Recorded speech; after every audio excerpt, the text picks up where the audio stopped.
Hello दोस्तों, आज है डे 3। और जैसा कि आपको रात को मैंने बताया था, टेंट में काफ़ी सारे कीड़े थे और ये इनके पास कोई टेंट अवेलेबल भी नहीं था। तो सुबह यही सोल्यूशन निकला है ऑनर से बात करके कि आ, पैसे रिफंड करेंगे। तो हम पूरी रात गाड़ी में सोए, बहुत ही ज़्यादा अनकंफर्टेबल थे बिकॉज सामान की भी सेटिंग अच्छी तरह नहीं हो रखी थी। अभी हम निकलेंगे ले के लिए, जो कि ड्राइव है 9-10 घंटे की, बिकॉज हम रुक रुक के जाएंगे। तो आपको एक बार व्यू दिखाया था यहाँ का।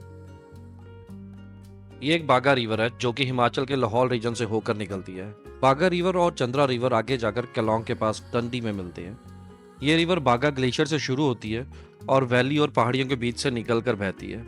इसका पानी बिल्कुल साफ होता है और ट्रैकिंग और कैंपिंग करने वालों के लिए ये एक शांत और एडवेंचरस जगह है। ये कैंप आपको रात में अच्छे से नहीं दिखे होंगे लास्ट व्लॉग में। तो ये है वो कैंप बाहर से, और हम अंदर भी गए थे इन कैंप में। ये अंदर से भी अच्छे हैं और अटैच वॉशरूम भी है इनमें। तो अब हम तैयार हो गए हैं, तो चलिए निकलते हैं ले के लिए।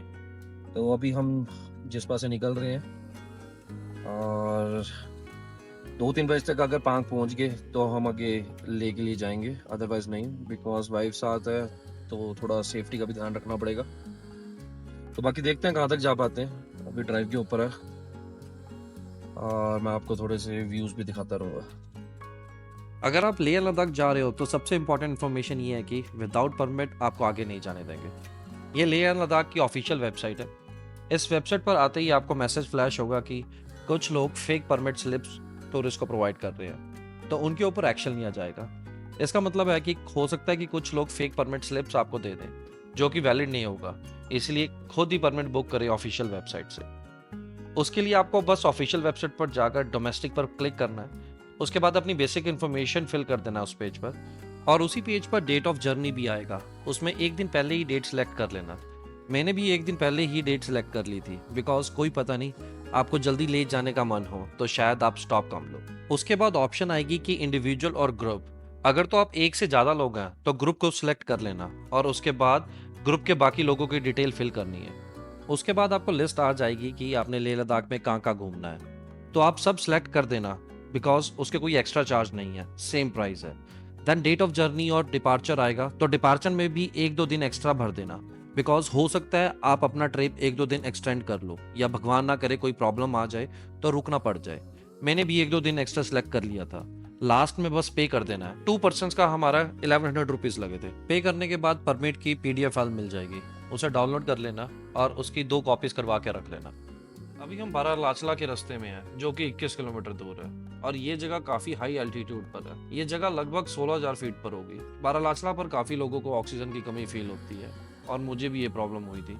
मैंने डायमॉक्स की टैबलेट ली थी जो हाई एल्टीट्यूड के लिए होती है, पर ये वहां पहुंचने से आधा घंटा या 1 घंटा पहले लेनी होती है। मैंने पहले मेडिसिन नहीं ली। बारालाचला में जब मुझे ऑक्सीजन की कमी हुई तब मैंने मेडिसिन ली, इसलिए मेडिसिन का असर इंस्टेंट नहीं हुआ। बट मेरे पास ऑक्सीजन के कैन थे जो थोड़ा हेल्पफुल रहा, पर फिर भी सर दर्द हो रहा था। बारालाचला जाते वक्त आप भी डायमॉक्स मेडिसिन और ऑक्सीजन कैन जरूर साथ रख लेना, ताकि इमरजेंसी में रेडी रहो। जान है तो जहान है। हाई एल्टीट्यूड में बॉडी एडजस्ट होने में 48 आवर्स चाहिए होते हैं, बिकॉज हम लो एल्टीट्यूड से आते हैं।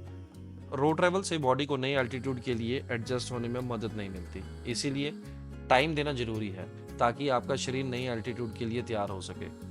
टाइमॉक्स 250 mg टैबलेट दिन में 2 बार ब्रेकफास्ट और डिनर के बाद ले लेना चाहिए, और ले पहुंचने के बाद भी 2 दिन तक लेते रहना चाहिए। पहले 2 दिन फिजिकल एक्टिविटी ना करें और कम से कम 2-3 लीटर पानी पीना चाहिए, और अल्कोहल और सिगरेट को अवॉइड करें, और पहले दिन हल्का मील लें। अगर आपको हेडेक, नोजिया, खांसी, थकान, सांस लेने में प्रॉब्लम या नींद में डिस्टर्बेंस हो रही है तो डॉक्टर से जरूर कंसल्ट कर लें।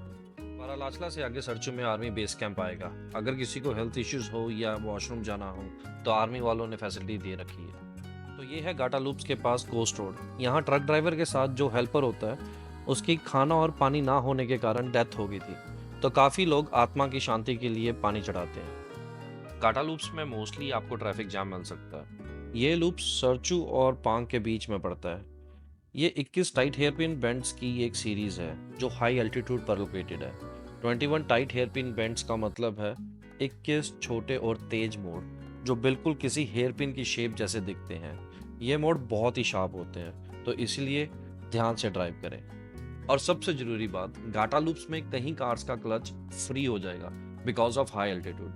तो उस टाइम घबराना मत कि कार खराब हो गई है, बस उस टाइम पर कार बंद कर देना 10 मिनट के लिए और उसके बाद चलाना। चलाते टाइम घाटा लूप्स में बाकी व्हीकल से डिस्टेंस मेंटेन रखना और स्लो चलाना, बिकॉज ये प्रॉब्लम फिर आ सकती है। घाटा लूप्स का रास्ता जब क्रॉस होने वाला होगा तब प्रॉब्लम्स ठीक हो जाएंगी। ये पांग का रास्ता है। पांग का रास्ता पूरा खराब है। यहाँ आपको ऑफ रोडिंग का एक्सपीरियंस मिलेगा। रोड का काम तेजी से चल रहा है, मुझे लगता है 2-3 साल में रास्ता काफी ठीक हो जाएगा। ले जाते वक्त वैसे तो 5 पास है, बट रोहतांग पास जो कि है 13,000 फीट पर, वो बाईपास हो जाता है अटल टनल के थ्रू, सो बचते हैं 4 पास।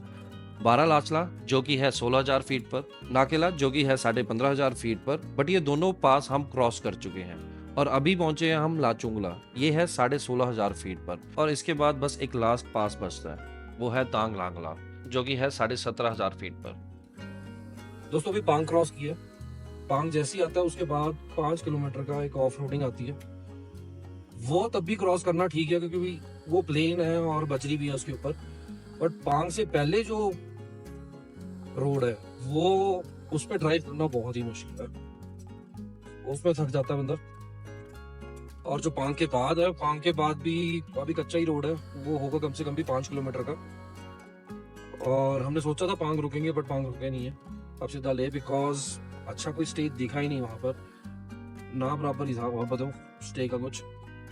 तो हमें वाईफाई भी चाहिए था, नेटवर्क आ नहीं रहे, तो इसीलिए ले में कम से कम ऐसी ऑप्शंस रहेंगी कि जहाँ पे हमें वाईफाई मिल जाए होटल के थ्रू। और कल हम सिम लेंगे।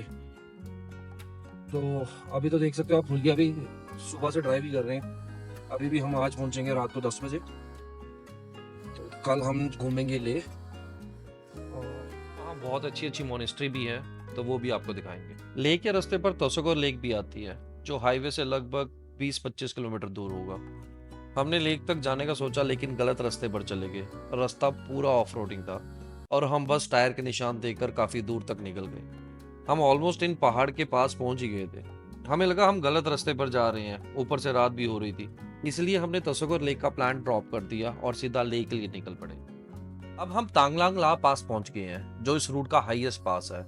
यहाँ बर्फ लगातार पिघलती रहती है, इसलिए रोड पर हमेशा पानी रहता है। इस वजह से रास्ता काफी खराब रहेगा। तांगलांग ला के पास पर ऑक्सीजन की प्रॉब्लम बहुत ज्यादा हो रही थी, जिस वजह से मुझे ड्राइव करने में बहुत मुश्किल हो रही थी। इस वजह से हम ज्यादा शूट नहीं कर पाए। ले से 30 किलोमीटर पहले करो नाम की जगह पर हमने डिनर किया और फिर रात के 11 बजे हम ले पहुंचे। थके हुए और तबीयत ठीक नहीं होने के कारण रूम में पहुंचते ही हम सो गए। लेकिन कल हम फ्रेश होकर अच्छे से शूट करेंगे और आपको ले के जबरदस्त व्यूज दिखाएंगे। तो बस दोस्तों आज के लिए इतना ही। थोड़े थके हुए हैं बट कल फ्रेश होकर ले को अच्छे से जरूर एक्सप्लोर करेंगे। तो चलिए कल मिलते हैं एक नए दिन नए सफर के साथ। तब तक के लिए take care, good night, bye bye.